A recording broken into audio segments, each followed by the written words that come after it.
Hi, it's Stacy Cacciatore with Clemson University, and today I'm going to be talking with you guys about my thoughts on Plato. Let me preface this by saying I may make some pronunciation mistakes throughout this presentation.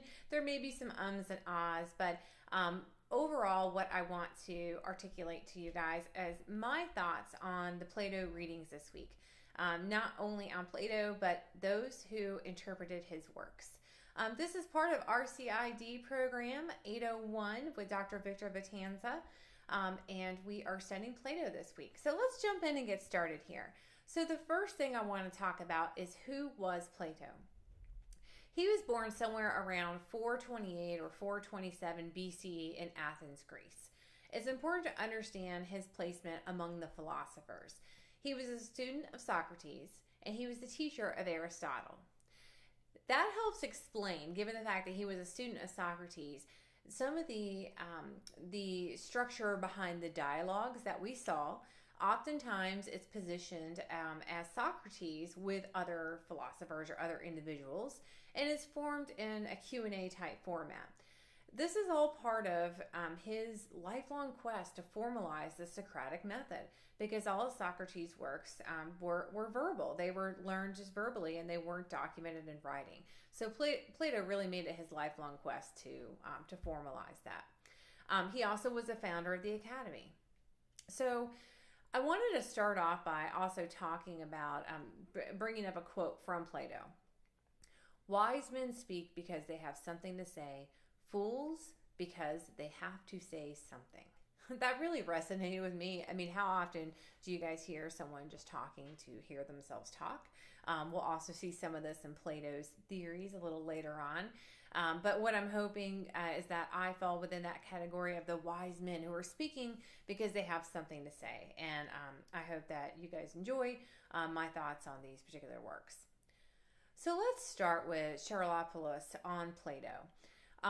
In this particular article, what we learned is that there is some debate over Plato using his performances of dialogues as a teaching tool in the Academy. Some think that he did use them in the Academy. Others say there's not enough proof to really prove this. But what we do know is that the Greeks did perform Plato. And they performed these dialogues to help them better understand some of these works. And also Charalopoulos has an interesting viewpoint that it's not improper to use Plato for our own agenda, but only if the reading will bring us closer to Plato and not vice versa. So I'm going to spend some time here on Lanham on Plato. This article was extremely interesting, and there's several different points that I want to bring out in this conversation. So you're going to see I do dedicate a bit of time to this. First of all, Lanham wrote The Motives of Eloquence, Literary Rhetoric, and the Renaissance. He starts off by saying that man invented language to communicate with other man. This may seem obvious, but I actually don't think it's as obvious as we think. If you think about the fact that language was invented almost for the sole purposes of what we call rhetoric, in my view, to persuade. I mean, why else you're communicating with other man in a form I think you're kind of always in the back of your mind trying to convince someone of something, bring someone to your point of view, articulate something, persuade them to do something. I know not in the pure form of persuasion that we typically think about, but if you go back to even the invention of language, rhetoric was close on the heels of that. And from that viewpoint, rhetoric is to win. That makes complete sense, because when you think about rhetoric meaning to persuade, that's your goal, right? Is in the end, you want to win. Lanham also spends quite a bit of time on talking about style. And we'll get into that a little more deeply, but he talks about the style and how the Greeks studied that as part of their training on rhetoric. For Plato, reality is rational, scientific, and logical, or it is nothing. I want to talk a little bit about drama for the love of it, okay? So we learn in the Caesarean egotism that the motive for having this kind of grandstanding, I guess I could call it, is not selfish or patriotic, but dramatic. Drama for drama itself. Kenneth Burke actually coined this term, pure persuasion, which is just pleasure in the impersonation. I mean, this shouldn't be anything new to us when you think about actors and the fact that why do they love what they do? Why do they do what they do? Drama for the love of it, the acting for the pure art of acting. That does relate into contemporary fiction where there is a preoccupation with aesthetics. Another point that Lanham made was regarding the rhetorical narrative and the histrionic center. Histrionic meaning overly theatrical. So we can see that, that's kind of at the center of it. Lanham also talks about the rhetorical man being an actor, the sense of reality depending upon reassurance, trained not to discover reality but to manipulate it. So let's think about that for a minute. So not to know the truth, not to set out to really understand what's real or what's the truth, but to manipulate it in any form to have someone just come to your point of view to win. He thinks of winning first, so that's the other component there. And he's not a Puritan, especially about language. Very interesting. I'm going to move on now to talk about style, because this is something that Lanham spent quite a bit of time on. And he basically says that there's two styles. There's serious and there's rhetorical. The serious, it flatters us. So that's often why we prefer the serious, as it does flatter us. The rhetorical doesn't. It's more satirical. And at the heart is pleasure. When we think about the two characteristics of Western speech, narrative and speech, serious and rhetorical. So we see that speech is playful and narrative is serious. So this particular diagram that he created helps us really understand the relationship between narrative kind of being on this far left and speech and being playful on the far right, and what the difference is between narrative and speech, being serious and being playful, and the difference between those different styles. He also talks a bit about clarity, and clarity meaning that, it doesn't lie in the eye of the beholder. It's a cheat, an illusion.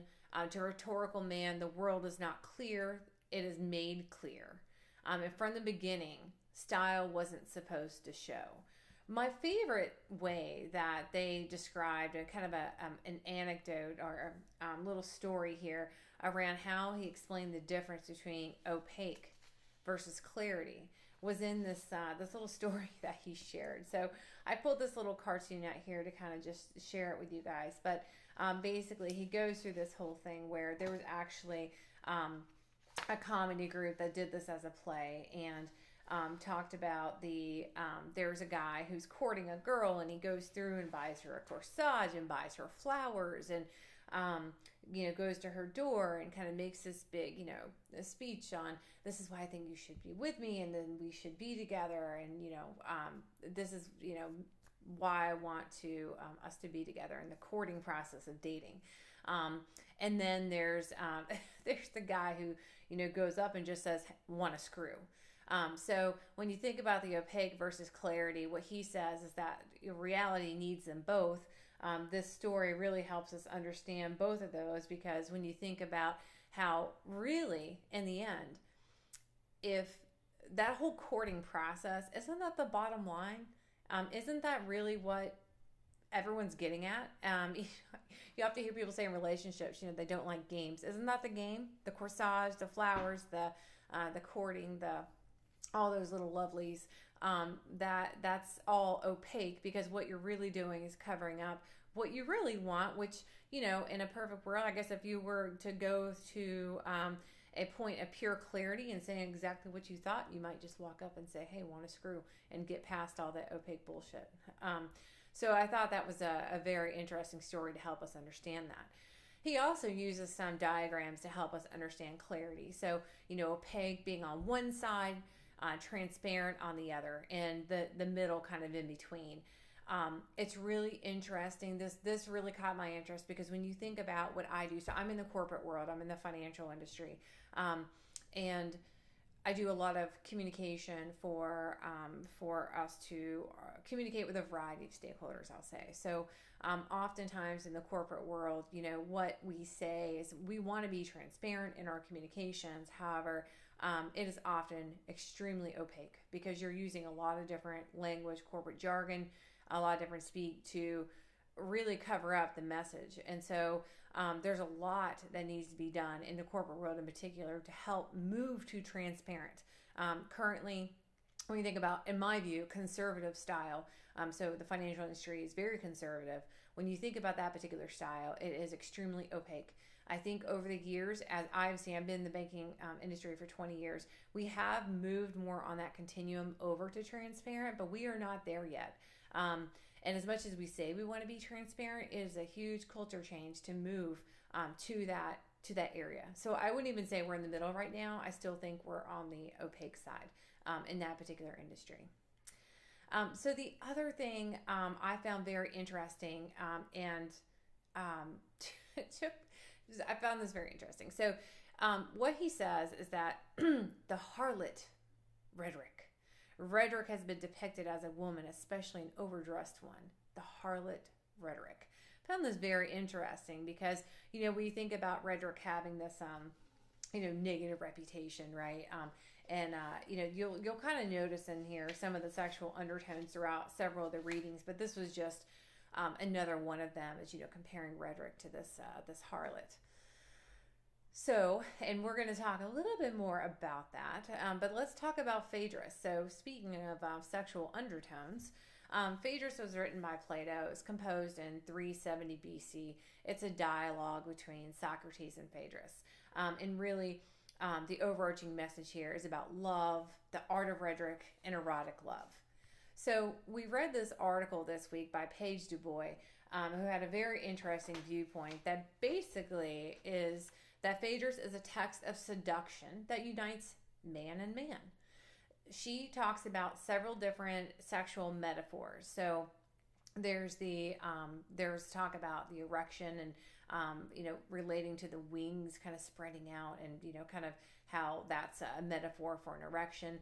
There's the mother's milk, which she thinks is kind of the hidden meaning of the ejaculatory stream.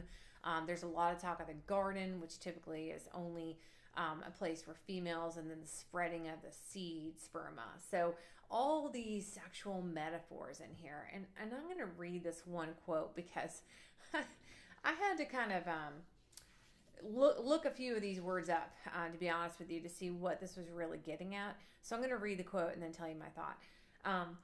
The mimesis of the female in Phaedrus is perhaps a way of implicitly suggesting, again, the theme of intercourse between Socrates and Phaedrus by establishing a difference between them, one displaced from the Erastes, eromenos difference, since both presumably are Erasti. I had to look up all three of those words, and I'm sure I'm not pronouncing them correctly, so I do apologize. Basically, a homoerotic relationship between a man and a young boy. A man who takes a young boy for his lover. Quite interesting that that is the theme that is derived from this. And Paige DuBois is very strong in the fact that thinking that they're overarching is this theme of Socrates, kind of being in this position of recruiting a young male lover. So that I found that very interesting viewpoint on the interpretation of that. I also want to talk a little bit about what I think is some sexism that I've seen in Plato. And it's interesting because I definitely glommed onto this. It was not prevalent in the works. There were a couple passages, a couple paragraphs in some of the different readings this week that I highlighted and made comments and really attached to, because this is my thing here. Definitely gender relations and gender rhetoric. But it was very interesting because he certainly has showed that he's not a big fan of females. They say it's consistent with his class, but his view is basically male as A, female is not A. which it reminds me of the story I heard one time of this little boy and this little girl, and they were toddlers, just little. They were like 3 years old, and they saw each other naked for the first time, and the little boy is like, "You're missing a penis." And the little girl's like, "Well, you're missing a vagina," right? So it's very interesting because you hear, I think oftentimes it is the viewpoint of young males growing up to men that a female is missing something. So what that little boy articulated is that, oh, you're missing a penis. And so females are not missing the penis. They do not have that, where they have something else instead. So it's very interesting because that's a young point of view that I hope men grow out of, but it seems that Plato kind of still had that viewpoint. He also viewed that women are only created after the first generation of men prove themselves cowardly and unjust and are born again as women. So again, not the preferred sex. And the Greek culture overall was repressive to women. I want to talk about Gorgias also. So 380 BC, it's a dialogue between Socrates and the sophists. They talk about the true definition of rhetoric and the detailed study of virtue. Socrates argues that philosophy is art and rhetoric is flattery. Gorgias is made to look like a fool. Socrates had all the words, which, again, is part of Plato's kind of fascination with Socrates and, making him look really good in all his works. They talk about on being and not being, and using the stranger as part of that. Must come to terms with Parmenides and show that not being in a way is, and being in a way is not. What I found very interesting here is the talk around not being is not the opposite of being. Negation doesn't signify the opposite. Oh, that's a lot for me to wrap my mind around, so I had to really spend some time with that one. Not being is not the opposite of being. Not being is nothing. It's not, it does not opposite. It's within itself. It kind of goes back to what I was saying with the sexism, is that, not having something isn't that having a penis isn't, and a girl having a vagina. Having a vagina is not the opposite of having a penis, right? So it's not. It's two separate components. It's not the absence of one, the opposite of the other. It's two separate components completely, two separate beings. For Plato, as Parmenides, absolute non-being is nonsense. So Victor asked the question, and so I want to address it here. Is on being a parody or a pastiche? And so what I viewed, I know Victor's view is that it is pastiche. I think I'm saying that right, as I say. And, it's not a parody. I did view it as a parody, so it's interesting. I think that that was my view on that, and I'm sure it's not right. I'm sure others of you don't agree with that, but to me, that's awfully what it seemed like. It was awfully similar, and that's kind of what I gleaned from that in my particular viewpoint. I do want to bring up just overall, we talked about a lot today. But in conclusion, Plato uses the dialogues to bring Socrates' views to life. It was used in the academy, is performed by the Greeks. I think there is a lot of sexism in rhetoric. I think it's very interesting that we see a couple of the different flavors of the sexism coming out in these particular readings. First we have the Phaedrus of the homoerotic lovers. We have the viewpoint of rhetoric being the harlot. There was some talk in some of these works around, comparing it to, a woman putting eye makeup on for, to be a sexual being and have others view her as that, and, some comparison. And that was Lanham, and I didn't agree with that either. So it's very interesting. We're just seeing some of these themes come out, and that seems to be what I kind of glommed onto from the readings overall. It's just, some of Plato's view of women, his negative view of women, definitely seems to come out in the works and even in the interpretation of some of what he does.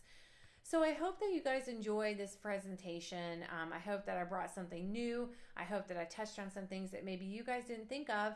And I'm looking forward to hearing what you think and helping me better understand these works as well. Thanks so much. Thank you guys for listening.